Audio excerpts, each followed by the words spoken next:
A continuación voy a exponer la investigación realizada para optar al título de doctora de Ingeniería Química de la Energía y de Procesos por la Universidad de Cantabria.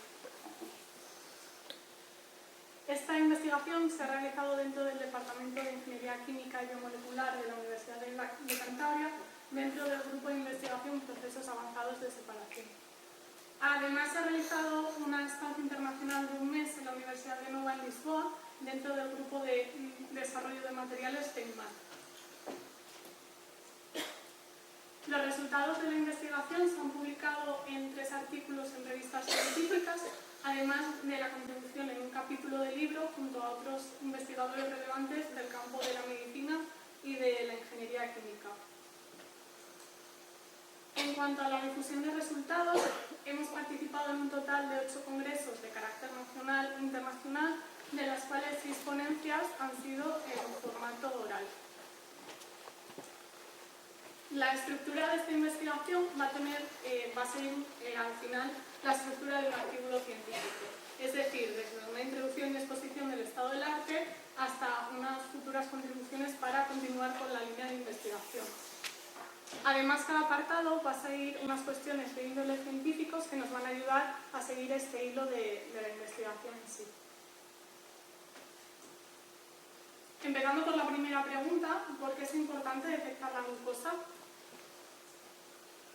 Estoy segura que cuando escuchamos la palabra sensor asociada al cuerpo humano pensamos en un reloj. No sé cuántos de ustedes llevarán ahora mismo un reloj que mida pulsaciones, saturación de oxígeno, etc. Estos sensores al final se denominan físicos, ya que miden variaciones en magnitudes físicas para correlacionar el estado corporal.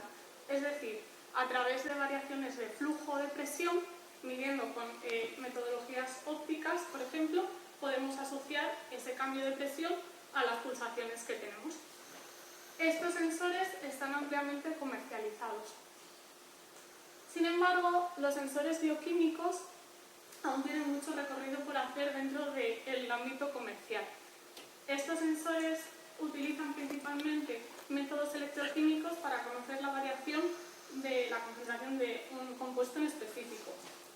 Por ejemplo, el lactato, la urea, colesterol, en algún biofluido de interés, como puede ser el sudor. Es en este marco donde vamos a centrar la investigación. Vamos a elegir la glucosa como medidor de ese estado corporal a través de la diabetes, ya sea tipo 1, tipo 2, gestacional, etc. Sin embargo, este monosacárido está adquiriendo mayor relevancia en otros campos, por ejemplo, en personas que tienen resistencia a la insulina, que normalmente suele ir relacionado con un desajuste hormonal en las mujeres. Si fuésemos a otro campo, por ejemplo, también conocer la concentración de este monosacárido es importante en el ámbito deportivo, en el esfuerzo. Y por último, como no, en el desarrollo de patologías crónicas. Siguiendo con el caso de la diabetes, estoy segura que todo el mundo conoce a 2 o 3 personas que padezcan esta enfermedad. Ya les aviso que esta tendencia va a ir aumentando hasta que, por ejemplo, dentro de unos 25 años, esta tasa de diabetes va a aumentar casi en un 50%. ¿Pero este aumento va a ser homogéneo en todas las regiones del mundo? No. Según la Federación Internacional de la Diabetes, la prevalencia va a ser mayor en aquellas zonas que consideramos menos desarrolladas a nivel social o económico. Es aquí donde esta investigación se va a entrelazar con los Objetivos de Desarrollo Sostenible, en especial el número 3, salud y bienestar. En su meta 3.4 se mencionan las enfermedades no transmisibles, como pueden ser un infarto o incluso la diabetes. Y es el indicador 3.4.1 que menciona directamente la diabetes. Una vez introducido este contexto actual, es hora de presentarles el objetivo fundamental de esta tesis, que es desarrollar un material que sea capaz de reconocer la glucosa y cumpla los requerimientos del mercado. Entonces, para conseguir dicho objetivo, siempre vamos a tener en cuenta la visión del consumidor o del paciente. Es decir, queremos que sea viable económicamente y que no le haga daño. Para conseguir estas características tendremos que conseguir unos requerimientos previos a nivel de laboratorio. Es decir, queremos que este material, que este sensor, tenga buena sensibilidad, que tenga buena reproducibilidad y repetibilidad, una estabilidad alta y, como no, que el rango de medida sea adecuado a nuestra muestra problema. Ahora bien, cabe preguntarse por qué los sensores actuales no son adecuados para aplicaciones de larga duración o no son accesibles para gran parte de la población. Para responder esta pregunta, cabe tener una perspectiva un poco amplia del desarrollo de estos sensores. Cabe destacar que comenzaron en el mercado a principios del siglo XX, simplemente era un test cualitativo en una muestra de orina. Este test necesitaba la presencia de calor, entonces con un cambio de color se detectaba si había mucha glucosa o no. No fue hasta 1965 cuando se introdujo la primera tira reactiva de glucosa. Este tipo de sensores se denomina de primera generación, ya que utilizan la enzima glucosa oxidasa para reconocer este monosacárido a través de una reacción redox. La principal desventaja es que necesitan como donador de electrones el oxígeno. Con el desarrollo de los test de autodiagnóstico, este tipo de sensores se mejoró incluyendo un mediador de reacción, es decir, ya no se iba a necesitar ese oxígeno, sino que íbamos a tener otro compuesto. Es en esta época cuando los sensores de tipo electroquímico comenzaron a dominar el mercado de los sensores. Si nos centramos en el día de hoy, hemos superado esas desventajas de los sensores de segunda generación, ya que ahora los más comunes son de tercera generación. Estos sensores eliminan la necesidad del mediador de reacción, ya que es la superficie del electrodo la que va a ceder las cargas. Los tipos de sensores más comunes dentro de los pacientes con diabetes existen el medidor en el que el paciente se pincha in situ y conoce de forma cuantitativa su nivel de glucosa, y los más modernos son tipo parche o glucómetros de detección continua.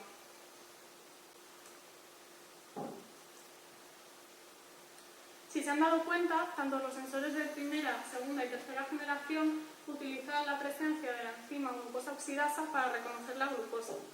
Por una parte, esto está muy bien porque la sensibilidad va a ser muy alta, pero siempre hay que tener en cuenta que este tipo de biomoléculas son muy sensibles a variaciones de temperatura y pH y su producción es bastante costosa, por lo que esto lleva a que, por ejemplo, los parches haya que reemplazarlos cada 10 días, es decir, tras unas 3.000 medidas de uso. Con esta información ahora podemos establecer unas líneas de decisión que nos van a ayudar a establecer cómo va a ser este material catalítico. La primera, ¿qué metodología queremos en nuestro material? Vamos a seguir optando por métodos electroquímicos, dado su amplio uso en la industria. Siguiendo un poco con la visión del paciente, vamos a procurar que este material no sea invasivo o mínimamente invasivo. Y tercero, si vamos a ser capaces de desarrollar un material que supla esas características de una enzima. Es en este contexto donde aparece la alternativa de materiales metálicos. Al final, trabajar con metales puede ser más fácil en el sentido de que son modulables en el laboratorio, son más fáciles de obtener y muchas más ventajas respecto a las biomoléculas. Sin embargo, hay que tener en cuenta que la sensibilidad respecto a la glucosa va a ser menor. Una vez establecido que queremos un material metálico, tendremos que determinar cómo queremos que esté este metal. Vamos a empezar por una forma de óxidos de metales, ya que es más fácil de sintetizar, y seguiremos con una estructura más compleja, bimetálica y eficaz.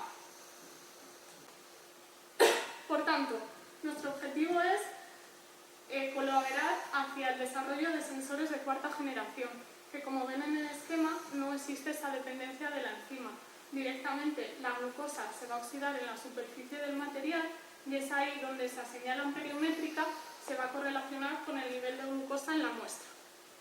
Así que, respondiendo a la pregunta de investigación que he planteado de por qué los sensores actuales no son adecuados para aplicaciones de larga duración y pues accesibilidad, es por su alta dependencia de las enzimas. Por lo tanto, tendremos que desarrollar un material metálico que cumpla las mismas características electroquímicas de las enzimas. He hablado de metales, pero no he concretado nada sobre qué tipo de metales. En esta diapositiva se observan los metales de transición más comunes dentro de la aplicación de sensores o enzimáticos. Sin embargo, nos vamos a centrar en los del periodo 4, ya que son más fáciles de obtener a nivel de laboratorio. Para seleccionar qué tipo de metal queríamos en nuestra aplicación, utilizamos varias variables de decisión. Por ejemplo, el potencial de reducción, cuanto más positivo sea, más favorable va a ser esa oxidación. Es decir, nos quedaríamos con el par hierro 3+, hierro 2+, o con el cobre 2+. Pensando que, por ejemplo, el hierro podía formar precipitados y también la limitación a sus formas oxidadas, nos quedamos con la alternativa de cobre. Además, esta decisión está respaldada por el número de referencia desde hace 6 años. Una vez que hemos seleccionado el cobre, nos tenemos que preguntar cómo oxida el cobre a la glucosa. Entonces, vamos a partir de un electrodo metálico de cobre en un medio básico, por ejemplo, 0,1 molar de hidróxido de sodio. Espontáneamente este cobre se va a oxidar a cobre 2+, que en presencia de agua lo podremos encontrar como óxido o hidróxido. Es aquí donde los iones hidroxilos van a oxidar ese cobre 2+ a cobre 3+. Y esta especie va a ser la encargada de oxidar la glucosa. Es decir, el cobre 3+ se reduce a cobre 2+ y la glucosa se oxidará a un colactona. Es esta transferencia de electrones la que el sensor, el material, va a detectar como una señal amperiométrica que posteriormente se correlaciona con el nivel de glucosa. Es decir, más electrones, más glucosa en la muestra. Y ya para comentar, esta glucolactona no es estable en medio acuoso, normalmente se encuentra